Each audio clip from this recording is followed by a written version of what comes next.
In 1980, Dario Argento's career took a turn forever. Inferno was more concerned with atmosphere than plot, and it accomplishes some wonderful spectacles of violence.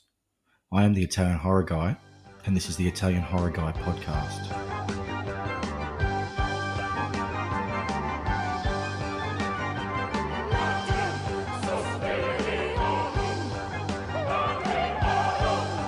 So,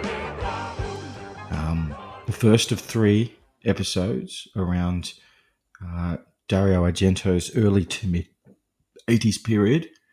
I'm pretty excited to be covering this one. I I don't want to be misconstrued with that little opening. The fact of the matter is that there are still remnants of his old self in this movie, that him being Dario Argento. I just feel like he was trying to push away from the Giallo film without quite getting there yet. So Tenebrae is quite a Giallo film, and I'll be talking about that next month in terms of structure, but it is a different feel, obviously, to the classic Giallo era. And this one, Inferno, feels like it's trying to get away from it to some extent. Now, straight off the bat, I want to say I'd never really enjoyed Inferno so much. And I had a better experience when I watched it yesterday. The only issue was that I still remembered why I didn't enjoy it that much, and that is simply because it drags. It's not um it's not a horrible film. Um it's not look, in some ways the fact that it's not too plot heavy helps it out, but it has that fault of, like, there is still a plot there, and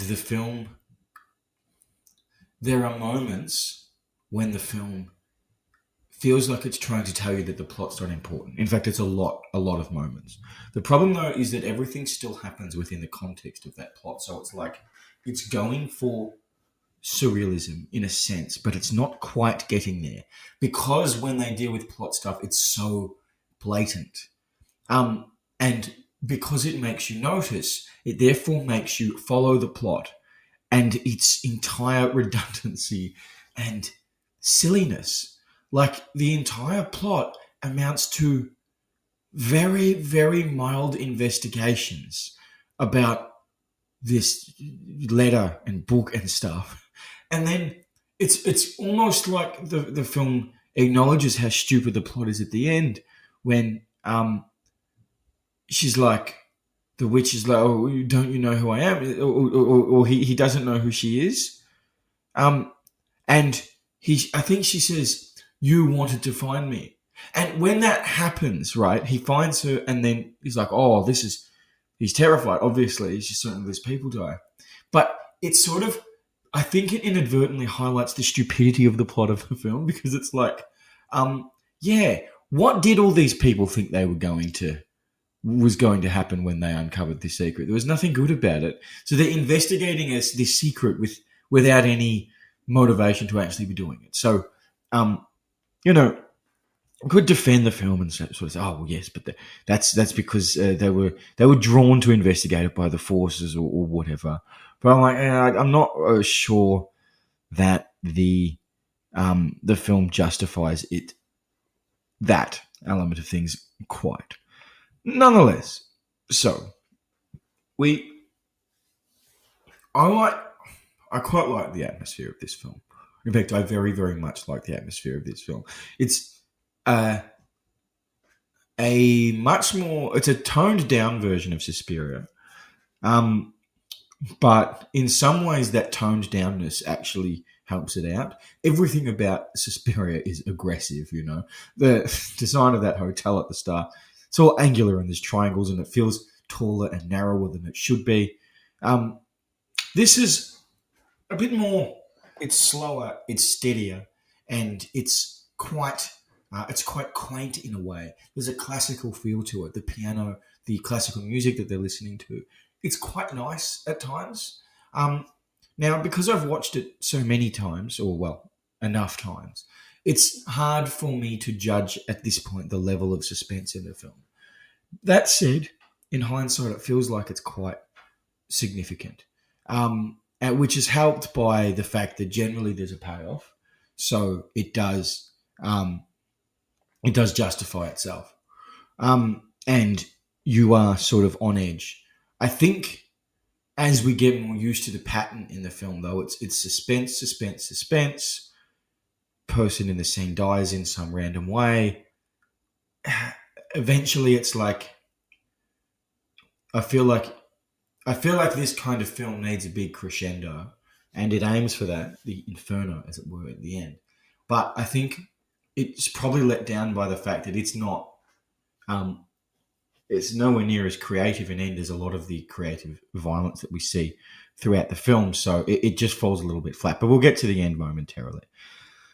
So we've got that nice music, the nice piano music playing at the start of the film, and sort of I like the voiceover. It's being presented as a story. I think that's quite effective. I wonder if I can't remember if they do. I do wonder if maybe on two or three occasions throughout the film they should have returned back to the voiceover story element of things. I think that would have, like I think the very start of the film it lends itself to quite an atmospheric, interesting concept. It's like it's announcing to you this one isn't as aggressive and over the top as Suspiria, but nonetheless it's got the style and the finesse, or at least it's attempting to.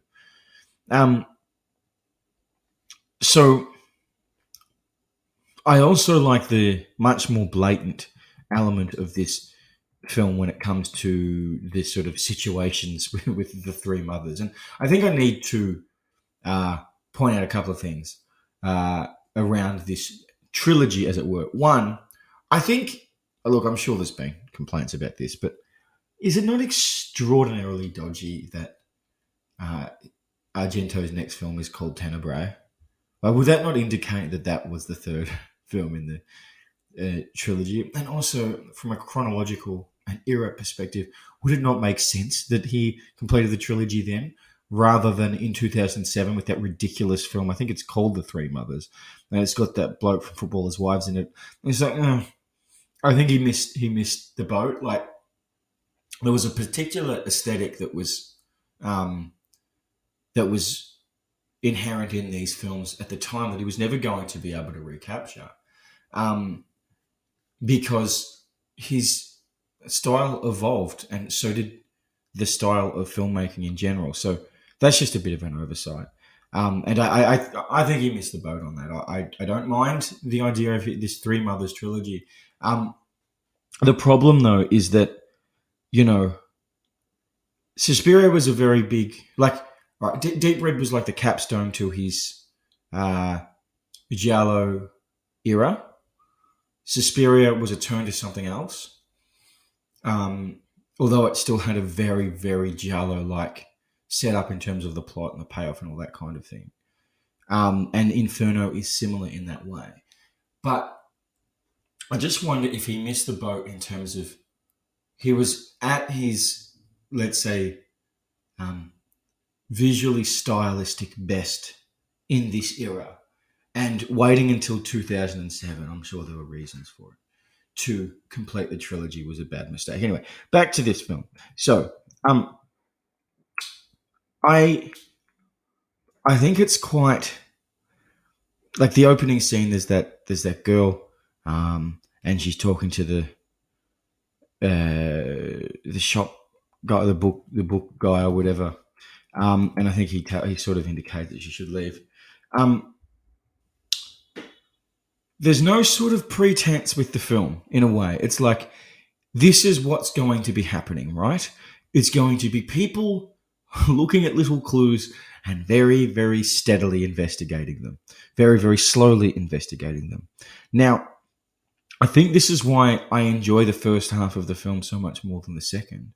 It's that you just grow impatient and weary of this structure after 40 minutes of it, you know? So I also don't think it helps that at the end of the day, I think the first of these moments, which is this opening sequence, is the best of them. So they never quite live back up. They never quite live back up to it, unfortunately. But you know, so he's all like, "Oh, women are the worst readers of such things." The book, he tells her that it's just a story, and I think these types of characters are quite annoying. They appear in all kinds of movies, but very much horror movies, where it's like they have a sort of grizzled. I mean, this bookshop guy, is absolutely grizzled, but it has that annoying air of, on the one hand, you get the impression they know everything about everything regarding the topic and the plot of this movie that we're trying to uncover. But on the other hand, they seem completely oblivious to it, because like you get the distinct impression that this guy would probably know to avoid the three mothers if he could. In which case, why is he being so like, oh, well, there's no, you're interpreting it wrong, or it's not a big deal. It's just a story, he reckons, And then there's that line at the end that's like, the only real mystery is that our very lives are governed by dead people. Now, that actually reminds me a little bit of the Broken Mirrors, Broken Minds quote from Suspiria, in that it's very good, but it's not really earned. Like, in fact, they're both actually quite extremely similar quotes. The problem is that both of them are actually at odds with what's happening in the movie. Now, in some ways, that's sort of good, because it's like it's like the film acknowledging that whilst it might be supernatural and silly and whatever, it's an exploration of our psychology. So I get that. The problem, though, is that it's like, well, where is this nugget of wisdom coming from this person who is otherwise knowledgeable but entirely not wise? Like, I guess in some way, look, thinking about it more, maybe they're not as out of place as as I indicated. Maybe there's an element of like, stop digging into this about it. Like if you explore the depths of your mind, you will find bad things. If you want to uncover these secrets, then it's going to end up bad for you. But I guess that sort of sense that like they're being drawn to this is interesting, and sort of justifies the fact that they keep searching and stuff. But at the same time, I don't think the film quite does enough to justify it. Like, to be honest, these people just seem quite curious about these books that they keep finding and reading, and little clues that they're getting. But anyway, so there's a very, very lengthy. She goes into some kind of cellar or basement place or whatever, and it's very good. I think this film does very well on set pieces. Like, there's when they're in buildings and there's bloody wood planks everywhere, and it's like there's old like statues and things. It does give the sense that this has been, the thing that they're uncovering has been around for a long time, and like you can see the trail of not necessarily destruction, but sort of like ruin everywhere. Nothing about anywhere any of the characters goes gives you the impression that they should continue, right? And then like she goes right into, and then there's that I guess it's a trapdoor, but the whole basement under that has been entirely filled in with water, and like it's just got really ominous vibes. Like, what the hell is she drops that key. Now I'm not sure if the key is like for her apartment or if it's like one of the clues or whatever, but like, just sacrifice the damn key. So she dives in to the little trapdoor. I like how it's just perfectly full of water, as in the water hasn't spilled into this next level, but it's entirely at the top of the bottom level. There's no splashing or anything. Anyway, so she dives in, and we get this lengthy scene, right, of her trying to get the key.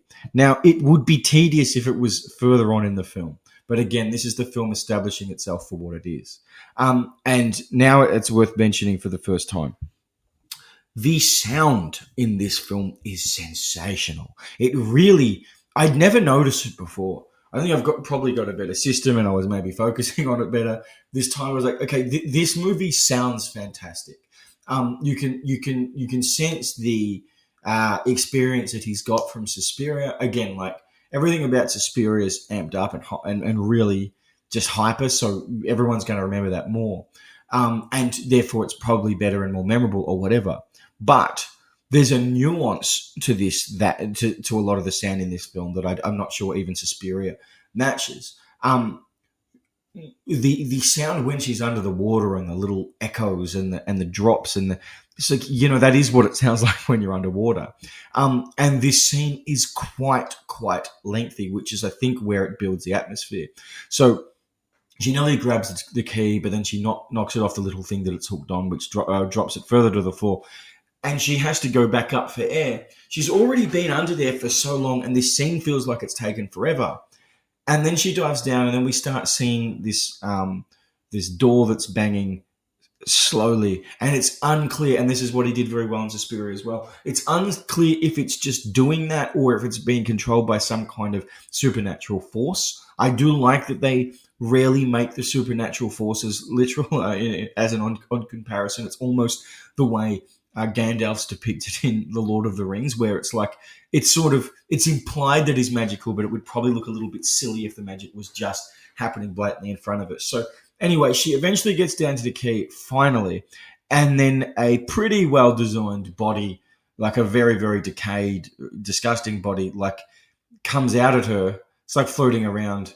And like, it would probably be a little bit silly as to why it floats there now and why it floats at that angle, except again for the idea that it might be being controlled by like supernatural forces. So she's terrified, and it seems like she's screaming under the water, but it's more that the soundtrack sounds like it's screaming, and she's floating up to the top. She doesn't get directly to the trapdoor, so she has to find around for that, and the body keeps bumping into her feet, and it's great.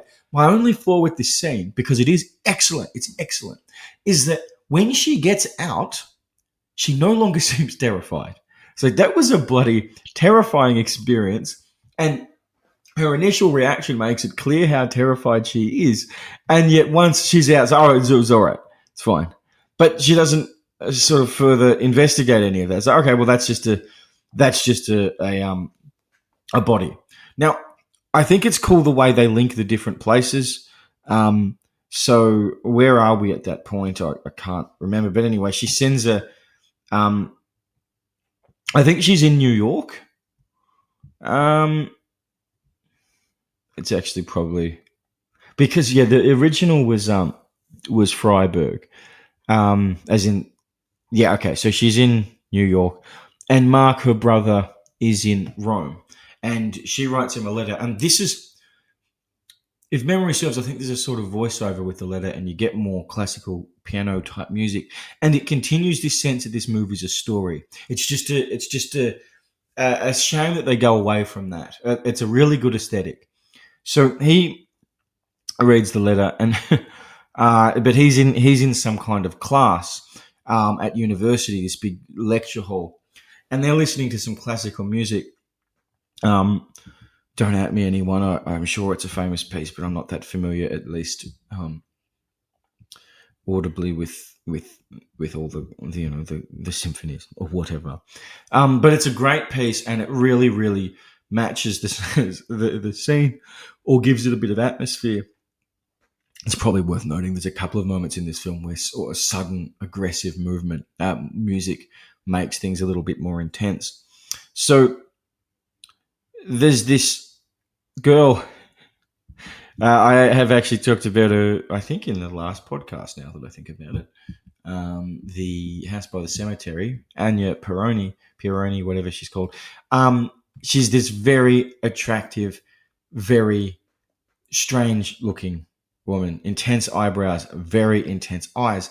And I realize now, having revisited this scene, because I always remembered her as the girl from um, the lecture room in Inferno, that basically she seems to have been cast in House by the Cemetery to repeat that scene from this, because so he's doing his best not to be distracted because he's trying to listen to music in class, and he's also trying to read the letter, but he sort of notices that she's there a couple of rows in front, just like staring at him and acting really weird.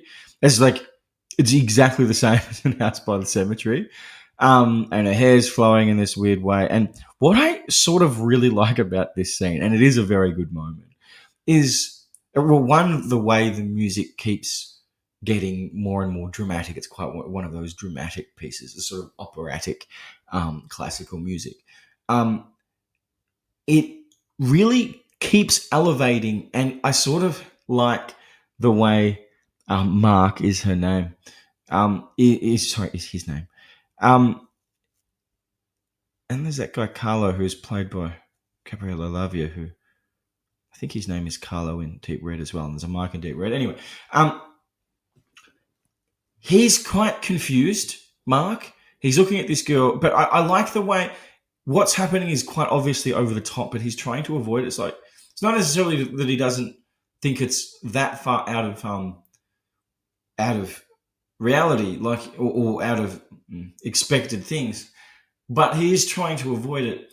Now, it seems really good at the time, but as the movie goes on, it becomes clear that Mark's just a bit of an idiot. So, like maybe his mind is like somewhere in his subconscious going, "Hey, Mark, this is a little bit strange," but then like he just sort of goes with it for some reason. Anyway, eventually he looks forward. Eventually looks away from Anya Peroni, I think her name is, and then he looks back, and it's just the back of her head. And I love the camera work here. You can see her hair, but the camera's just slightly closer than it should be, and it sort of makes you feel like she's going to turn around and her face is going to be all mangled or something. You know what I mean? We've all seen horror movies, she doesn't. But it's like the movie is beginning to play with our heads at this point. So, yes. Then we cut to, I think it's his friend, a very attractive blonde girl who is in the library. Oh, that's right. She's next to him. Yes, of course. She's next. Sorry, just looking at my notes. So she picks up his letter that he's left behind, and she reads it, and then she goes to the library to go find the Three Mothers book. I do like this element of the story. Again, it's a pity that it's probably largely because people keep getting killed. We don't really. It's unable to continue in this exact way, but I do like the way it's like this girl reads or finds something out and then sends a letter to her brother, and then her brother's friend reads the letter, and like it's sort of cool. It's simple, but it's cool. So she goes to the library, and she asks the guy there where she can find the Three Mothers book. He's like, "Oh, it should be just behind you," and it's like, "Yeah, okay." And it's one of those things you can't tell if it's like silly, lazy writing, or it's like, well, she's sort of drawn to this, so of course she knew exactly where to stand, or if it's just a massive coincidence. So she is reading the book, and it's got sort of Deep Red vibes, if we remember David Hemmings or Mark going to the library to read about the haunted house or whatever, and it just sort of, you get the sense after a while that he's been there for a very long time. Now, this scene isn't sort of constructed quite as well, because quite quickly it's like it's closing or whatever. But just thinking about it now, so she seems to be on the verge of some discovery. She's sort of acting like that. And then the guy who, I think the guy who directed her where the book was in the first place, goes and, he announces that it's closing time, and she sort of looks around like, I don't want to leave. And then she goes down this staircase to the basement. And it's like, I've never really noticed this element of it before, but it's quite silly that she goes down to the basement. And then I realized, just sort of now thinking about it, like she only does that because of the scene that they wanted after it. Um, because what is it about? Unless I've missed something, and like she was doing it something like the under the soles of your shoes or something like that. But I don't think that's the case. So she goes, but anyway, there's a vibe of like she needs to find more out. But sort of once she's down there in the basement, it's like, why is she here? So we get that, I think, relatively good scene where she goes into that room and there's that guy like cooking stuff on all those boiling pots. Like there's so much fire, and we keep seeing the food. And it's like, what is this food? I guess it's like witch food or something. Um, so with scenes like this, I can never tell if I like them or not. As in, like, why is that food there? Why is she in this basement? Anyway, she goes there and she sort of asks him like three times how to get out. He's one of the eventually like the other door, but then he sees the book. There are three mothers in her, and he's all the book. And then we see his slightly goblin-like hands. So he chases her. He seems to try to kill her. Like he puts her head close to the boiling, disgusting food. But she escapes and then she runs away. And so to this point, I just want to sort of point out, like, I think there's a bit of a flaw in both Suspiria and Inferno, where they half commit to the idea that, like, it's this generalized nefarious, yes, witch, but generalized force that is making bad things happen, right? And then they make it too literal at the end when it turns out, like, when we find out who it is. Now, it's not as bad in Suspiria, apart from the fact that, like, it's very obvious that all of the people in that school are like, they are a coven of witches. But I'm willing to look past that. It's just that the ending is a little bit disappointing, like it is in this film, and they're both basically the same endings. But like we sort of see this guy multiple times. Like he comes back for the not quite guillotining moment where your girl gets half guillotined. Well, we assume it's him because he has the same hands or similar looking hands. But the fact that we see him twice almost makes it feel like he's the killer, right? Whereas other ones are done by sort of more ambiguous forces. But then, of course, when we actually get the revelation that the mother in this film is the very specific nurse lady or whatever she is, then it takes away some of the mystique. I wonder if it would have been better if we never find out who the killer, as it were, is, or if it's just more left as this sort of generalized force. But the reason I think it would be better, aside from what I've just given, is there's this ambiguous sense that the film nearly nails but doesn't quite. Well, like evil things, people are doing evil things because the forces around them are sort of making them evil. Like the hot dog stand guy who goes and kill, but a scene that we'll get to, goes and kills the bookkeeper. Like, we've got no reason to think, we don't know who this guy is. We never see him again, or after it, or before it. So it's like the evil forces are making it happen, and by making it so literal, I just think it's just slightly disappointing. So anyway, Sarah, whatever she's called, she gets back to her home, which I think is in the main building thing, and then she bumps into Carlo, and she's all scared. They have this sort of awkward, but I think well put together scene in an elevator, and at the end of it, she's like, "No, don't leave," or I want you to keep me company, or something like that, or that she doesn't want to be alone, and then he offers to keep her company, so he's hit the jackpot. There's a sort of look. I just think Gabriele Lavia is great. I think he's a cool guy. And it's disappointing that he isn't used more in this film. And it's also disappointing the way he's just sort of like a bit of a jerk, I also am so much more comfortable with him being a music student / musician, like he's in Deep Red, than a sports writer, or like he's like he works on sports TV or something like that. Why you don't work? You're not a fucking sports guy, Gabrielle. I love you, but anyway, I don't mind this whole exchange. I think it's cool. But the part of it where he's like, I think she asks him what he knows about the supernatural, what he thinks of the supernatural or something, and he's sort of like, oh, I only believe what I can see and touch, and that's fine.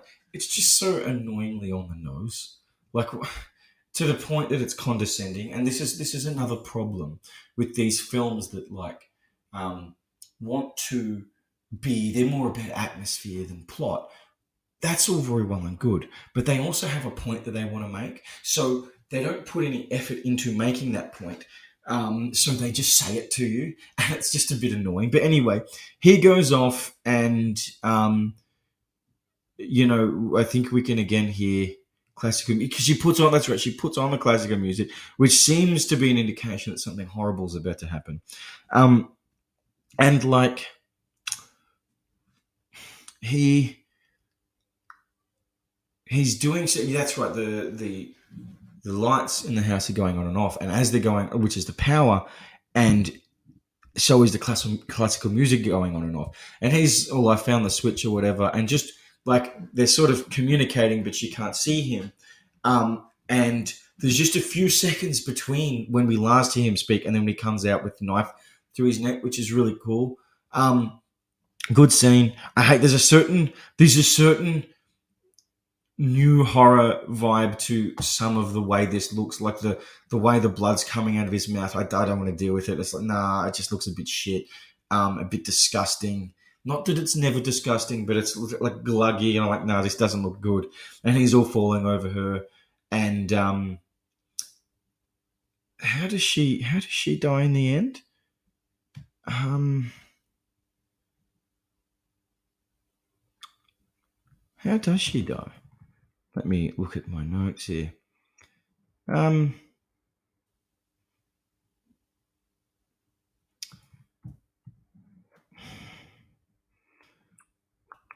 Sorry.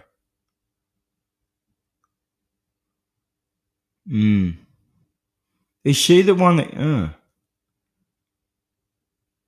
Is she the one that gets guillotined? Yeah, she might be the one that gets guillotined. Anyway, it's what happens to Carlo again, as he's known in this film.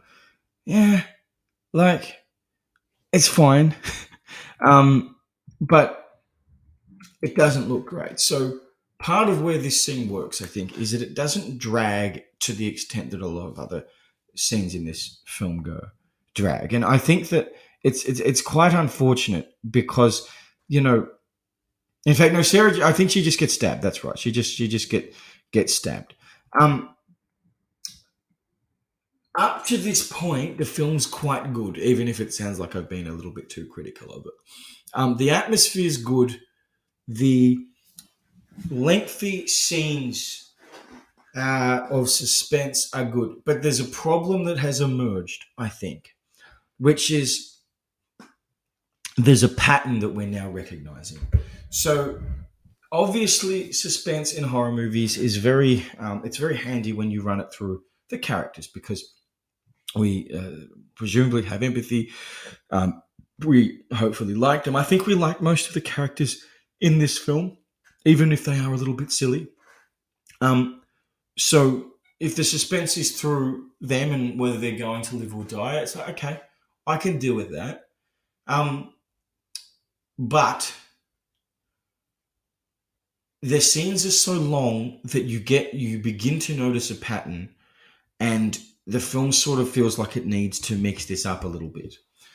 Nonetheless, up to this point, it's quite good. So Mark gets there, and he's like looking around, and he sees Sarah fall through this sort of sheet curtain thing, and that's cool. He looks sort of, distressed by this, I guess. He.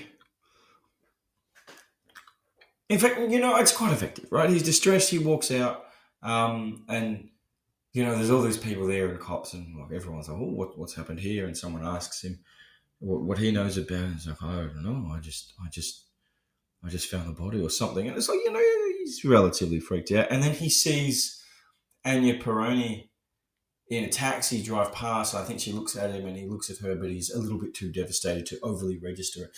And it's, I don't mind the ambiguity. I don't mind the idea that the film's trying to tell you that Anya Peroni might be the witch, or that she might be controlled by witch-like forces, or just that she looks the way she looks. So we just need to have her in this film. I'm okay with this. I actually sort of like the fact that, if I'm correct, we don't see her again after this. She's just in these two scenes, and it's like, okay.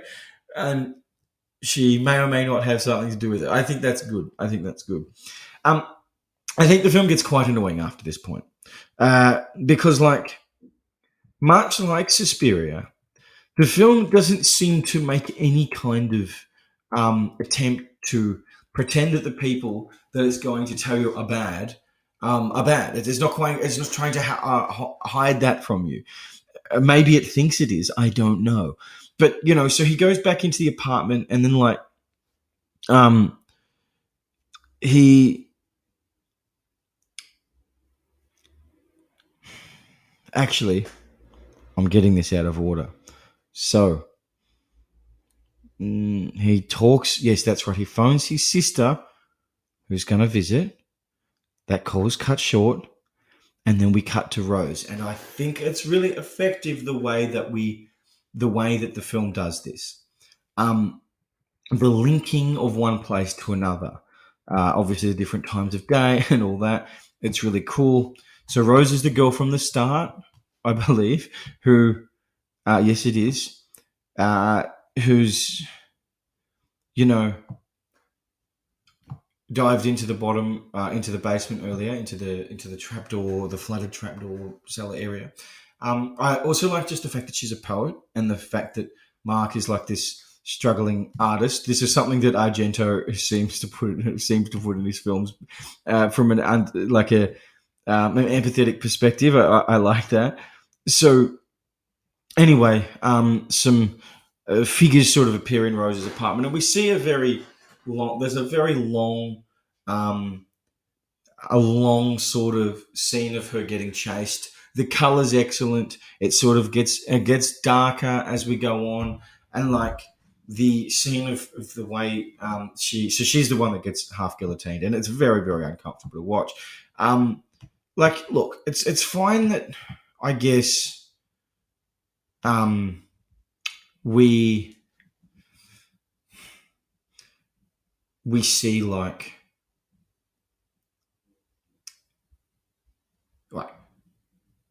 it's an all right image of her dying. But again, it's got that sort of new 80s vibe to it, where it's like, oh, can the thing just not go straight through her neck? But also, another annoying thing that happens in this film is when the dramatic thing happens at the end of the scene, it cuts too quickly to the next scene. There's not enough time to reflect, I don't think. So I think Mark then goes to New York. He goes to Rose's building, and I like how it's sort of all coming together. Does Mark actually find out that Rose died? I'm not sure if he does. Maybe he does. Anyway, it says here. So I'm onto Wikipedia now. It says that it's Carol who is the witch. It doesn't say that yet. The concierge, apparently. Or is that Alida Valli? Anyway,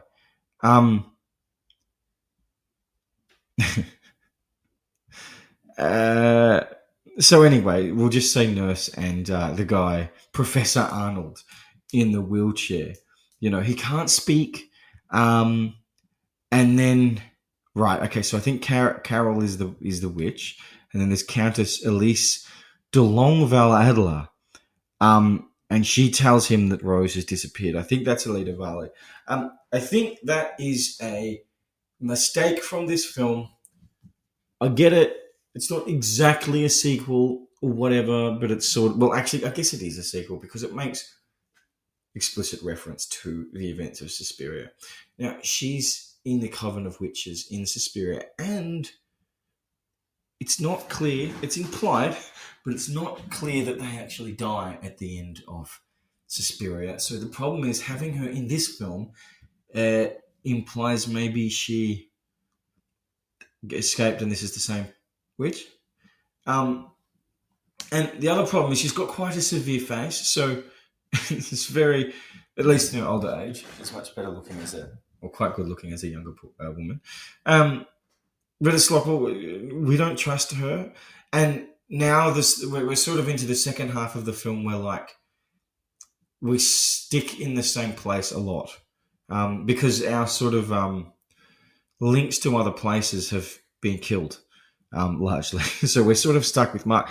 And Mark's okay, I guess, but it's not really clear at the start of the film that it's about Mark. So I don't think we quite build into our care for him for a while. Anyway, he has that annoying exchange in the elevator where she keeps the witch keeps mishearing what he is and saying, like, she has that quote. I'll see if I can find it in my notes. What does she say? Yes, she says that studying music isn't something that should be taken seriously, and it's a pastime especially suited to women. It's just that very like sort of sexist stuff that, like, as in, not that these films are sexist, but he like putting in that ignorant stuff into his films, Argento, and it was good. But the thing about it is it's entirely unnecessary and like just irrelevant to everything that's happening in this movie. So there's not really any need for it. And also, Mark doesn't even seem particularly put out by it. Like it's a bit of a strange interaction. But again, all it does is, so, well, she's got this sort of pleasant vibe to her, the witch, but because we don't know it's a witch, but like it just makes us not like her. Like, wouldn't it have been more effective if they wanted to shock us at the end if we actually liked her in the first place? I don't know. It just didn't feel to me like there was any need to be so shitty to him, you know.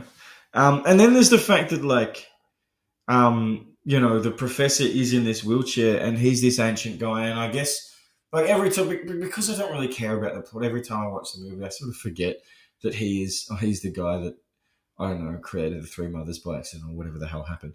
But like, it's sort of like, well, who else is he?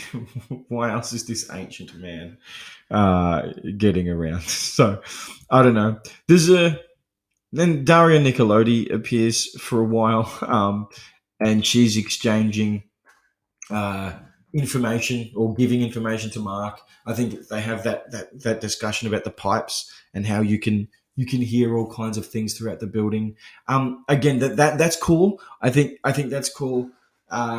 But at the same time, it's, on the one hand, it feels like adding a bit of, like, that sense that the building's listening to it is actually really cool. But it's just actually made probably a little bit too literal, in that it starts with that scene, but then when she's giving information to him and it's going through the pipes, and the way that the sound works, it gives the impression that as it goes through the pipes, it actually gets louder.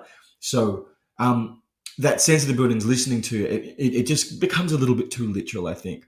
And they have all this annoying exchange between talking about blood and stuff. And I'm like, oh, okay, you know, whatever, I guess. I don't really want to go through that because it's just a little bit boring. You know, whatever. But he follows the stains, and he talks about the strange odor, and then he becomes ill. You know, he falls unconscious, and they give him the heart medicine. Which is quite, he needs to be given some heart medicine. So when he wakes up and there's Alida Valli and the witch looking at him, and it's like, the way this is shot, the film is, again, like Suspiria, the film is making you actively be like, oh, these people shouldn't be trusted. But it's not a diversion. They just shouldn't be trusted. Is it a double bluff? I don't really think so, because most of the people in this film have sort of been killed off by this point. So there's only so many people that are left. You know, also, I think it probably doesn't play that well for the film that we're only introduced to these guys sort of halfway through it. anyway. If it wants us to take them seriously as characters and as like a coherent film, just introducing them at the like 50+ minute mark or whatever is a bit maybe not lazy, but I'm just I don't know. I'm not a massive fan of it. Um, so is it Elise? Elise is Daria Nicolodi, and she can see. I think that's a really, really good scene where she's in one building. In fact, I tend to like this in horror movies in general. Uh, Share that to Halloween: The Curse of Michael Myers, where like someone's in a different building and they can see something horrible happening or about to happen. So Elise is in her building looking out the window, and it's not exactly clear what's happening, but she can to her, but it's relatively clear. She can see that Mark is like passed out, and then she can see a figure come up and drag him. And I also like this element in horror movies where like we see the killer see the person looking at them. That's great. The only problem is like it's unbelievably obvious that it's about to happen. And she just stands there forever, and then eventually the figure looks at her and she's like, oh, like she sort of panics, like, oh, almost as if she's shocked that she's been caught out, but it's like everything the figure was doing was in your direction, so you were like, she was likely to actually catch you out. And then, she tries to run away or something. I do also like that we see the figure turn around, like as if she's going to go and deal with Elise. I think that's cool. But then, like, the doors get locked or whatever, and how does she die? I think she just gets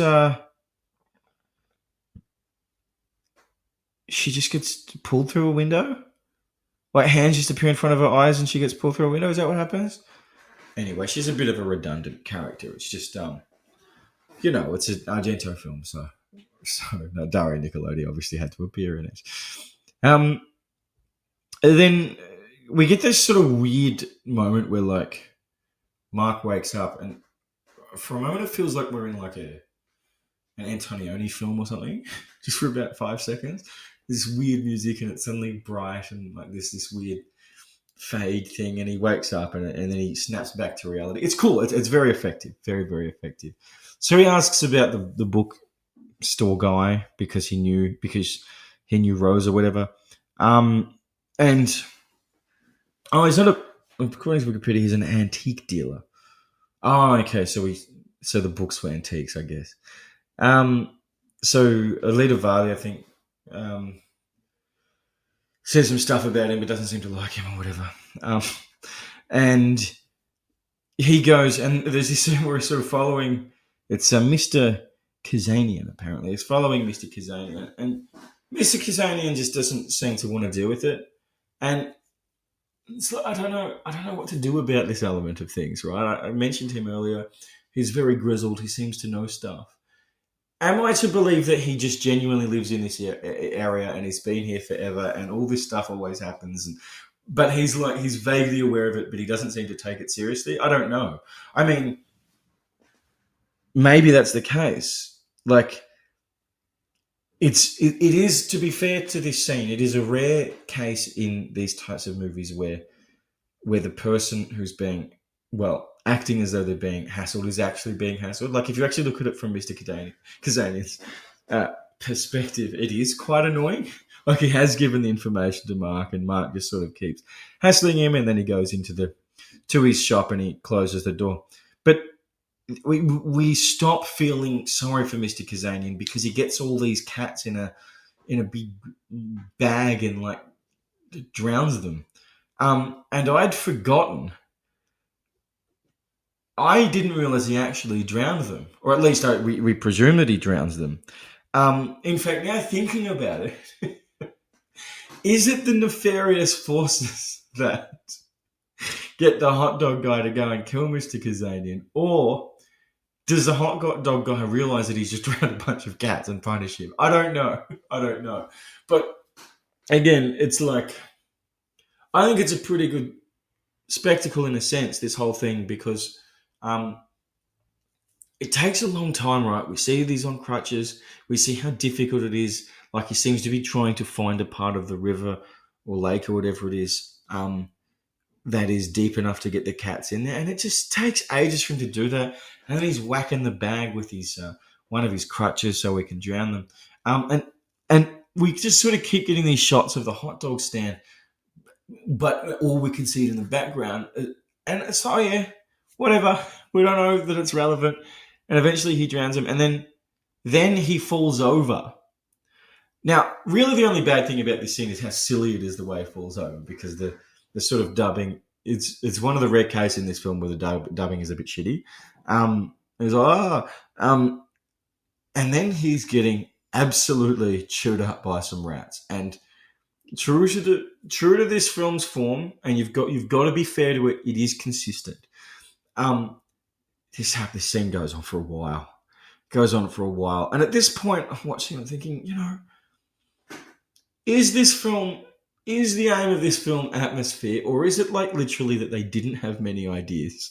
So the few ideas that they did have, they had to stretch out, because this scene goes for a long time. But it's not just the biting of him; it's the tedious process we have to watch while he walks out there on his crutches to get to the point in the first place, or for him to find the bit to drown the cats. And then, so he's getting eaten by the rats for a while. You could argue that when you have such a build-up, such a lengthy build-up, that the payoff being quite quick is like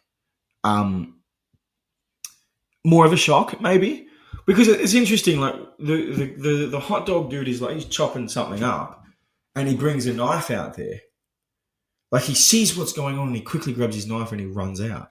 But then I guess before, we're not really used to just random people doing bad things in this movie. Like the goblin hand guy, we sort of feel like he's nefarious. We don't want to be around him.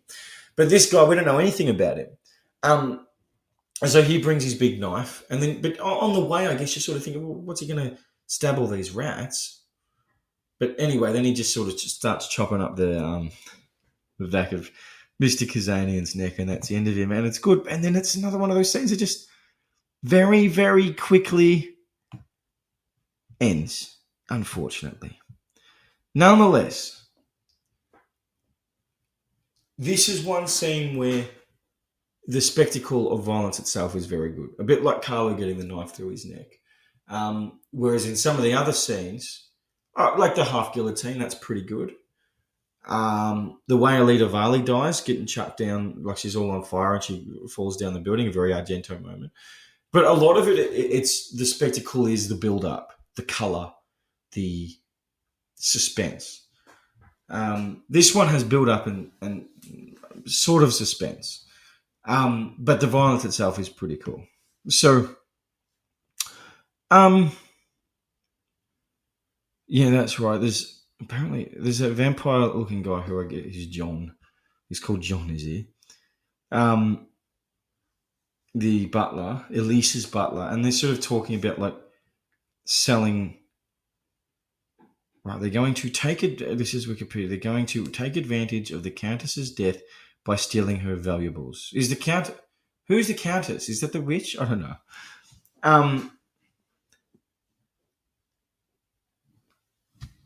Anyway. Oh, wait, no, is it? I don't know. Anyway, Alida Valli finds a corpse. She finds John. That's right. She finds John's corpse. That's a good moment. His eyes are all pulled out of his face. That's bloody terrifying to look at. And then I think she might set herself on fire, and then she's fallen down as she's trying to put it out. She gets stuck in some, according to Wikipedia, some draperies and falls from a window to her death. That's good. I think Alida Valli's been awful in both of these films, and she may have died in the previous one, but she definitely dies in this one, which is great. So eventually we have Mark.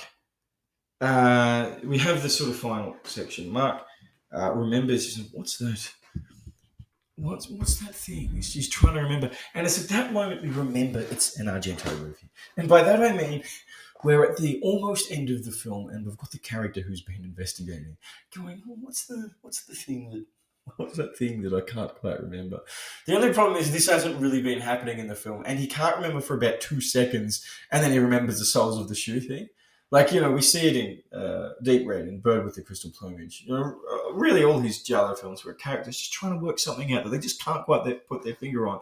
But it's like this film isn't really doing that. Like, it is difficult, and they're investigating and they're finding clues and stuff, but they ultimately, it isn't quite. It's more like a mystery that's slowly unraveling rather than a mystery where it's like the omission of information or a confusion. But then it suddenly decides it wants to be that for about 2 seconds. He gets his little wire thing and puts it under between the floorboard to, I guess, see that there's depth under it or something. Um, it takes a very long time to pull up the floorboard. Then he jumps down. And it's a sort of disconcerting moment. I don't think we hear much music through it. He gets down there. There's about a second of shot of him being there, and then the music suddenly goes. Duh, duh, duh, duh, duh, duh, duh, duh. It's sudden, but I think it's good. It's like the film's like, okay, here we are. We're at the final stretch now, and it's all excitement. We see a cat eating a mouse or a rat or something, and I don't know, maybe that's giving us some kind of ominous warning. So he then finds the professor, and the professor puts that little thing that people who can't speak put to their throats or whatever, and he can suddenly speak very clearly, very cool voice. He explains, that he is, in fact, Virelli. He is Virelli, the person who is responsible for all this, but he doesn't control. He doesn't control the mothers. That's a cool element of this. I do like the fact that they exist, and it's probably his fault that they do, but that he's not the master. He tries to inject Mark. In fact, he does inject Mark with something, and then he pushes him away, and he sucks out the injection, which is cool. That's good to watch. And somewhere in this, Virelli gets strangles himself with his talking thing, which chokes him. I think he dies. There, I know he gets burnt down in the end. And then there's like a shadow, sort of like a silhouette, looking at him through the door, and she walks away. And then he goes and finds the woman, the witch, sitting at a table or whatever, and they have a conversation. Now, we're at the end here. My problem with this end is it's a bit of a nothing ending. So, as I said earlier, she talks about like, oh, well, you wanted to find me. This is what you wanted, right? So we're seeing now, in finding all this, there's been death. His friends and family have died, even though I'm not sure if he knows that they have, or if he knows that his sister's died, or whatever. I think he just knows that she's been missing, but I might have missed the clarity on that. When she says, you wanted to find me, as a viewer, in my head, I'm like, hey, yeah, why did he want to find you? There's been destruction all the way, death and destruction all the way, and you get the distinct impression that if these people would just stop trying to find her, they would be safe. Now, then there's this idea about, she just sort of talks about where she's going and where he's going. He's going through some kind of transformation. Are they going to hell or something? Is that? I guess that's the implication. It is called Inferno when they burn. There's that pretty poor effect where she changes. She walks through that window and she changes from normal pretty woman to like a sort of skeletal thing that doesn't really look great. Now, here's the problem, right? It's got the same shitty ending as Suspiria. We go through all this process, and in both films, the main character survives by running out of the building. What's that, Dario? For goodness sake, come on, you can do better than that. Just think about it. In both of these films, we get all this mystery, we get all this atmosphere, all this violence, and then when the character, when they're under the most threat and everything's going to shit, everything's about to burn down, they just sort of run away. For goodness sake. And then another problem with that is, she's screaming and burning is the witch. What was her plan? Like, one, I don't know why he needed to come with her. But like, is she defeated? Because she seemed to she was going to burn herself and burn the whole thing down. But was her plan to get him there and then burn him down with her, and then she was done in by the fact that he ran away? Is that it? Anyway, I'll probably leave the discussion there. Look, it is an enjoyable film. I think I do tend to get into overly like being very very critical a lot of the time with these films, but that's not to say it's not worth watching. I think it is a very good film. It's well before Dario Argento. I think sort of falls apart, which I think begins with Opera, which is an episode I did a few months ago. You should check that out. But yeah, Tenebrae and Phenomena, well, at least from memory, a very good film. So I'll be doing Tenebrae next month and then Phenomena the month after. So join me for that. But until then, I'm the Italian Horror Guy, and this has been the Italian Horror Guy podcast. Thanks for joining me.